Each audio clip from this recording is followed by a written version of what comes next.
بعض لوگ جو ہے نا وہ جو شوقین مزاج قسم کے لوگ ہوتے ہیں نا مناظروں کے، وہ مشورے دے رہے ہیں کہ اب علی بھائی چونکہ آن لائن آتے ہیں تو مولویوں سے مناظرے شروع کرتے ہیں آن لائن۔ میرے بھائی علماء کیا اس قابل ہے کہ آپ ان کے ساتھ آن لائن مناظرے کر سکیں؟ ایک پریسیڈنٹ کے طور پہ آپ کو پتہ ہے ہم نے ایک واقعہ کیا اور وہ کس طریقے سے اس کو مس ہینڈل کیا۔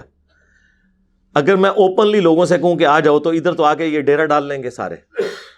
اس کو بھی جو میں نے بلایا تو شرائط کے ساتھ بلایا، وہ ساری شرائط کو وائلیٹ کر کے پہنچ گیا۔ اس لیے نہیں کہ وہ ڈیفینڈ کر سکتے اپنے بزرگوں کو، نہیں، سوشل میڈیا پہ فیم حاصل کرنے کے لیے۔ اور اگر آپ سمجھتے ہیں کہ ہو سکتا ہے تو میرے بھائی ایک مناظرہ تو دنیا کا ہر انسان کر سکتا ہے کہ ہمارا کلمہ ہے لا الہ الا اللہ محمد رسول اللہ، ہے نا؟ یہ ایک ریڈی بان بھی مناظرہ اس کلمے پہ کر سکتا ہے، ایک ڈاکٹر بھی، ایک انجینئر بھی، ایک انٹلیکچوئل بھی، ایک ان پڑھ بھی۔ اگر کوئی اس کلمے کے اوپر مناظرہ نہیں کر سکتا تو وہ مسلمان ہی نہیں ہے۔ یہ تو بنیاد ہے نا ہماری۔ آپ کو یہ کہ جی میں اس کلمے پہ بھی کسی کے ساتھ بات نہیں کر سکتا، اگر میرے سامنے آ کے کوئی پڑھے گا لا الہ الا اللہ چشتی رسول اللہ نعوذ باللہ، یا میرے سامنے وہ لا الہ الا اللہ اشرف علی تھانوی رسول اللہ کے کلمے کو جس مولوی نے انڈورس کیا اس کا دفاع کرے گا، تو میں اس کو ڈیفینڈ نہیں کر سکتا، تو میں کہوں گا کہ پھر لعنت ہے تیرے ایسے عقیدے کے اوپر، تو اپنے کلمے کا بھی دفاع نہیں کر سکتا، تو کہاں کا مسلمان ہے؟ مسلمان اگر اپنے کلمے کو بھی نہیں سمجھتا تو لا الہ الا اللہ محمد رسول اللہ یہ وہ کلمہ ہے جس کے اوپر دنیا کا ہر مسلمان جس نے آج بھی کلمہ پڑھا ہے نا، وہ بھی دنیا کے کسی بھی بڑے سے بڑے مولوی کے ساتھ مناظرہ کر سکتا ہے کہ کلمہ یہی ہے۔ کر سکتا ہے کہ نہیں؟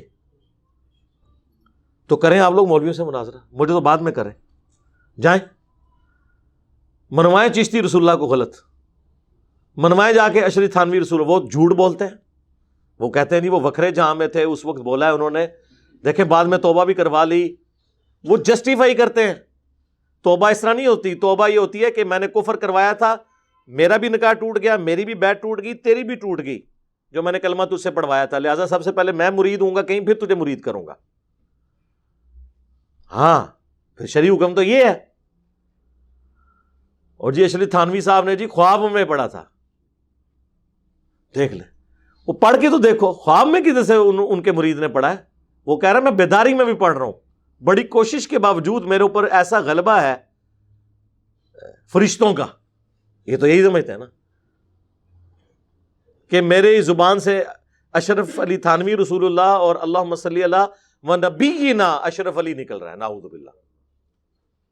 چلو وہ کہتے ہیں کہ جی یہ وہ کہہ رہا ہے نا مجھے اختیار نہیں ہے، بھئی ہم اس بندے کو تو کچھ کہہ ہی نہیں رہے، ہم بابی کو نہیں بابے کو کہہ رہے ہیں کہ جس بابے کو اس نے خط لکھا وہ تو اسے کہتا کہ تیرے اوپر شیطان چڑھا ہوا ہے توبہ کر، اس نے آگے سے اسے اور اللہ شیری دی کہ اس واقعے میں تیرے لیے تسلی ہے، خواب نہیں سر، اشرف تھانوی کو بھی پتا تھا یہ واقعہ ہے، خواب نہیں ہے، خواب کے بعد بیداری میں بھی ہے، اس واقعے میں تیرے لیے تسلی تھی کہ تو جو میری طرف رجوع لائے ہوئے ہے، یعنی میں تیرا پیر اشرف تھانوی، میں متبع سنت ہوں، چونکہ میں رسول اللہ کی سنت پہ ہوں، اس لیے تو خواب میں بھی اور بیداری میں میرا کلمہ پڑھ رہا ہے میرے نام کا۔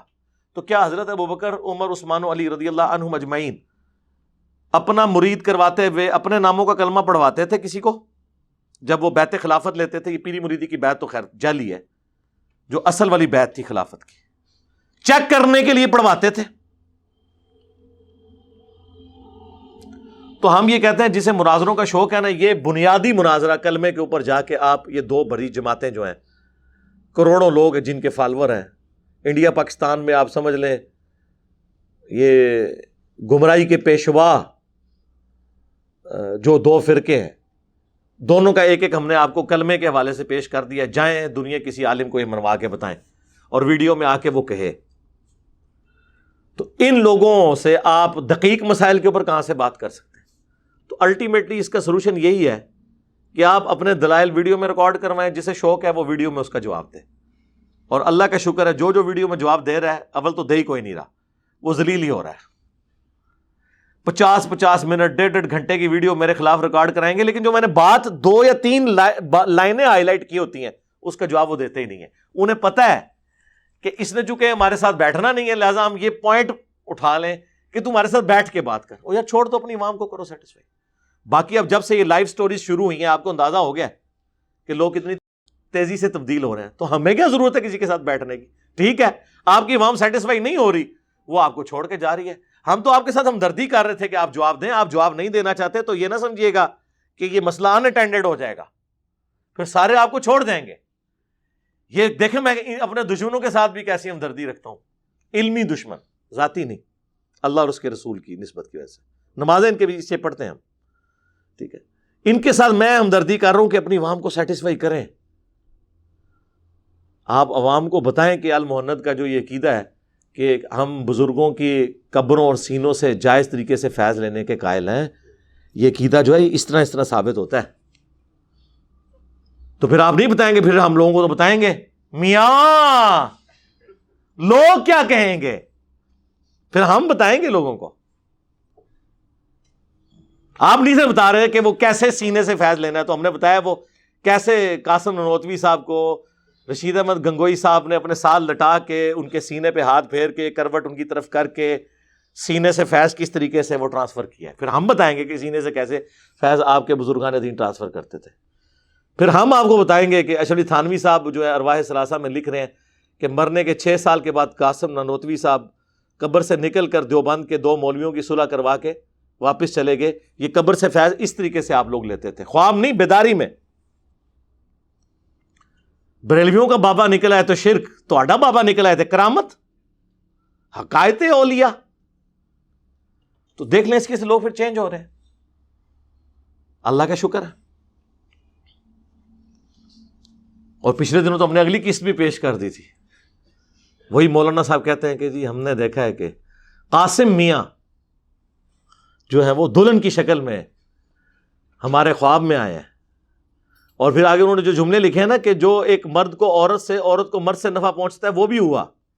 اور اس کی انہوں نے تعبیر پھر یہ بیان کی کہ قاسم میاں جو ہیں وہ رشید احمد گنگوئی صاحب کے جو شاگرد ہیں ان کی بعد میں کفالت کریں گے. اس سے یہ رزلٹ نکلا. اللہ نہ کرے کہ اتنے برے طریقے سے کسی کو خواب آ کے اس قسم کے رزلٹ نکلیں. یہ اپنے بچوں کو, اپنے گھر والوں کو, اپنے بزرگان دین کے خواب سنا سکتے ہیں؟ یہ ان لوگوں کی حالت ہے. تو ان لوگوں کے ساتھ کیا بات کرنی میرے بھائی؟ تو ہم صرف دعا ہی کر سکتے ہیں کہ اللہ تعالیٰ ہدایت دے ان کو بھی, ان کی عوام کو بھی, ہمیں بھی, سب کے لیے دعا کرنی چاہیے. اللہم اہدنا الصراط المستقیم صراط الذین انعمت علیہم غیر المغضوب علیہم ولا الضالین آمین. اکثر لوگ کہتے ہیں نا امام کا مقلد ہونا چاہیے, یہ آپ کو جب یہ کہہ رہے ہوتے ہیں, ویسے تو مسئلہ 197 میں نے ان کی طبیعت صاف کی ہے, وہ آپ دیکھ لیں, اماموں کی گستاخی کا الزام.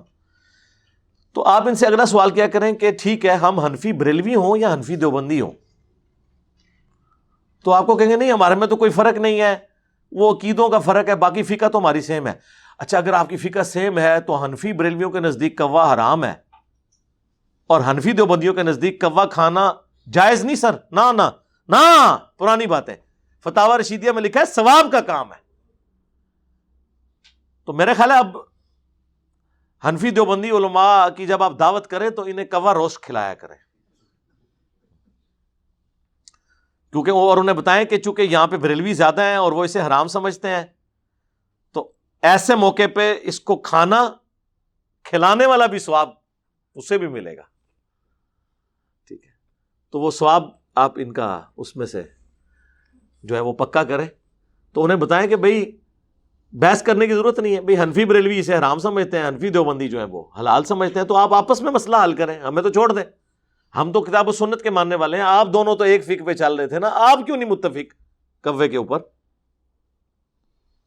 وہ اسی لیے متفق نہیں ہے کہ ان کے جو مسائل ہیں وہ ہٹ درمی کے اوپر ہوتے ہیں. میں آپ کو ایک اور مثال دیتا ہوں.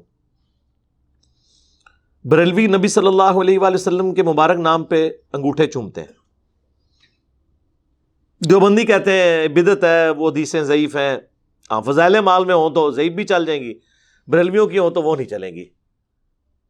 لیکن آپ کو مزے کی بات بتاؤں, جو فقہ حنفی ہے نا, در مختار کے اوپر حاشیہ ہے رد المختار, جسے فتاوی شامی کہا جاتا ہے، جو دیوبند اور بریلویوں کے نزدیک کامن ہے۔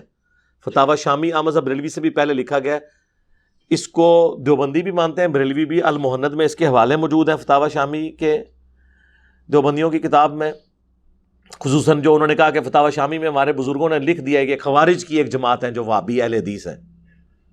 المہند میں انہوں نے اپنے بزرگوں کا نام لکھا ہے۔ اور جال حق میں بریلویوں کے امام نے فتاوی شامی کی عبارت وہابیوں کے بارے میں نقل کی کہ فتاوی شامی میں ان کو ڈکلیئر کیا گیا ہے شیطان کا سینگ، خوارج کی جماعت ہے یہ۔ دونوں نے حوالے لیے میں۔ تو فتاوی شامی میں آپ کو اذان والے چیپٹر میں ملے گا کہ نبی علیہ السلام کا جب نام آئے تو انگوٹھے چوم کے آنکھوں کو لگائے جائیں، پہلی دفعہ پڑھا جائے قرۃ عینی بک یا رسول اللہ، اے اللہ کے رسول آپ میری آنکھوں کی ٹھنڈک ہیں۔ دوسری بار جب اذان میں نام سنیں تو انگوٹھے چوم کے آنکھوں کو لگائیں اور کہیں صلی اللہ علیہ کا یا رسول اللہ، تاکہ وہ درود شریف بھی انہوں نے پورا کرنا تھا نا، کہ بھی لوگ کہیں گے انگوٹھے ہی چوم لیے، درود شریف تو پڑھے ہی کوئی نہیں، تو وہ کہہ رہے ہیں دوسری بار آپ درود شریف پڑھیں۔ اب یہ فتاوی شامی دیوبند اور بریلویوں کی کامن بک ہے فقہ حنفی کی، لیکن اس میں عمل بریلوی کر رہے ہیں۔ دیوبندی انگوٹھے چومنے کو غلط کہتے ہیں، الٹا بدعت کہتے ہیں۔ جب میں شروع میں تحقیق میں تھا نا، G11 میں 2007-8 کی بات ہے، ایک دیوبندی مفتی کے پاس ہمارے آفس کے ایک کولیگ مجھے لے گئے۔ انہیں شک پڑا کہ کہیں یہ مطلب تحقیق کرتے ہوئے تبلیغی جماعت تک، دیوبندیوں تک پہنچے ہیں، کہیں آگے ہی نہ نکل جائیں، یہ تو خطرہ انہیں پڑ جاتا ہے۔ اچھا، میں اس وقت وقتی طور پہ دیوبندی ہوا، تبلیغی جماعت میں بھی تھا، رائے کا اجتماع بھی اٹینڈ کر کے آیا، لیکن میں انگوٹھے بھی چومتا تھا۔ تو جب وہ وہاں مجھے لے گئے مفتی صاحب کے پاس، تو میں نے ان سے کہا کہ آپ لوگ انگوٹھے کیوں نہیں چومتے؟ یہ تو فقہ حنفی کی بنیادی کتاب میں لکھا ہے، جو دیوبندی اور بریلوی کے فرق سے پہلے کی کتاب ہے، فتاوی شامی۔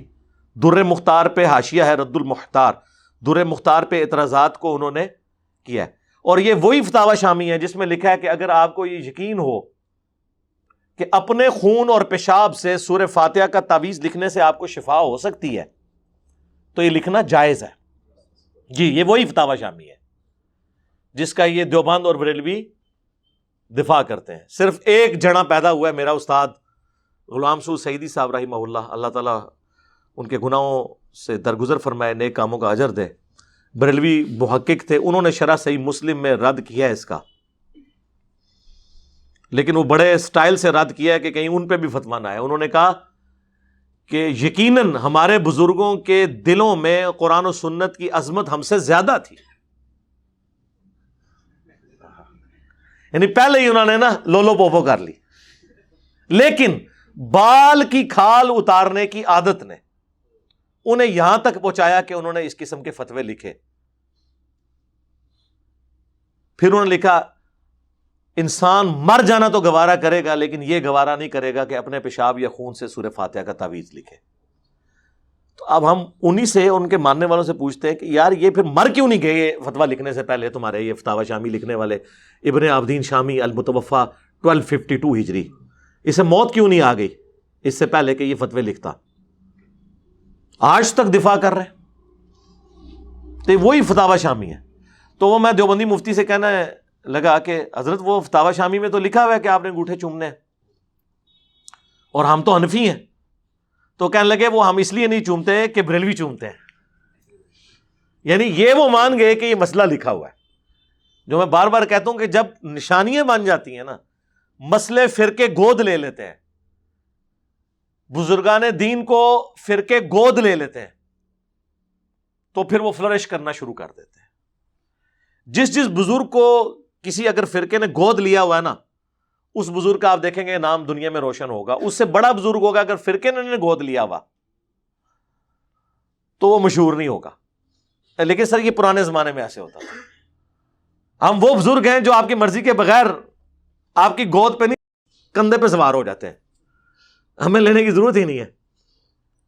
وہ پرانے بزرگوں کو گود لیتے تھے نا، ورنہ اپنے اپنے زمانے میں بڑے بڑے نوٹوریس لوگ تھے، بعد میں فرقوں نے ان کو گود لیا، اور وہ آج لوگ ان کا بڑا احترام سے نام لیتے ہیں۔ اور جو بیچارے کو باغی مزاج تھے، نہ انہیں حکمران امن کی زندگی گزارنے دیتے ہیں. لوگ کہتے ہیں جی انجینئر صاحب جو باتیں کرتے ہیں, تو پہلے کوئی انجینئر کیوں نہیں 1200 سال میں آیا جس نے یہ باتیں کی ہوں؟ سر آئے ہیں, لیکن اس وقت حکمران آپ لوگ تھے. آج بھی آپ اگر ایک لمحے کے لیے سوچیں کہ پاکستان کی حکومت اگر بریلوی اور دیوبندیوں کے ہاتھ میں ہو تو ہماری اکیڈمی کی اینٹ سے اینٹ نہیں بجا دیں گے یہ.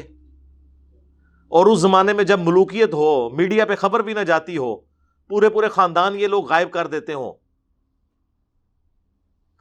اور کتاب ہاتھ سے لکھی جاتی ہو, اور پوری زندگی کا سرمایہ کوئی آگ لگا دے. اب یوٹیوب کو تو یہ آگ لگانے سے رہے, وہ بزرگ مر گئے جو نگاہ مار کے غائب کرتے تھے. میں مارے نے, ہاں اسے نہیں رکھنا ہوں, مارے میں جے ایک کریڈٹ میں کسی اور انہوں نے دینا. اس زمانے میں بھی اگر یوٹیوب ہوتی تو آپ کو آج ہزاروں انجینئر ان 1200 سال میں نظر آ رہے ہوتے جو اپنے زمانے میں آواز بلند کرتے رہے, لیکن ان کی آواز پہنچی نہیں. یہ تو اسلام کی نشت ثانیہ کا آغاز ہو چکا ہے. اور جو حدیث ہے مسند احمد میں مشکات میں موجود ہے, قیامت اس وقت تک قائم نہیں ہوگی جب تک کہ دنیا کے ہر گھر میں میرا پیغام نہ پہنچ جائے اور لوگ چاہتے ہوئے یا نہ چاہتے ہوئے اس دعوت کو قبول نہ کر لیں. صحابہ کرام تو سوچ بھی نہیں سکتے تھے کہ یہ ایسے ہو سکتا ہے, لیکن آج دیکھ لیں ہو گیا. لوگوں کی مرضی کے بغیر ہم ان کے موبائل میں گھسے ہوئے ہیں. یہ لائف سٹوریز میں آپ دیکھ نہیں رہے, 15 سال کے بچے, 18 سال کے بچے, اور وہ کہہ رہے ہیں جی 4 سال سے سن رہے ہیں. اب اگر 18 سال کا بچہ 4 سال سے سن رہا ہے تو 14 سال کی عمر سے سن رہا ہے. اور کئی لوگوں نے تو اپنے ماں باپ کو بھی چینج کر لیا ہے. جن کے نہیں چینج ہو رہے تو وہ انتظار میں ہے کہ اللہ تعالیٰ جب ان کو اپنے پاس بلا لے گا پھر ہم دعوت کا کام کریں گے. کتنا ظلم ہے کہ ایک مسلمان دوسرے مسلمان کے بارے میں سوچ رہا ہے کہ اس کے شر کی وجہ سے میں اللہ کے نبی کی دعوت کا کام نہیں کر سک رہا, اور وہ دوسرا مسلمان اس کا باپ ہے, اس کا بڑا بھائی ہے, اس کی والدہ ہے. ایسے باپ بھائیوں اور ماؤں کو سوچنا چاہیے کہ وہ کس کیٹیگری میں فال کر رہے ہیں. دعوے ان کے سن لیں کہ ہم عاشق رسول ہیں.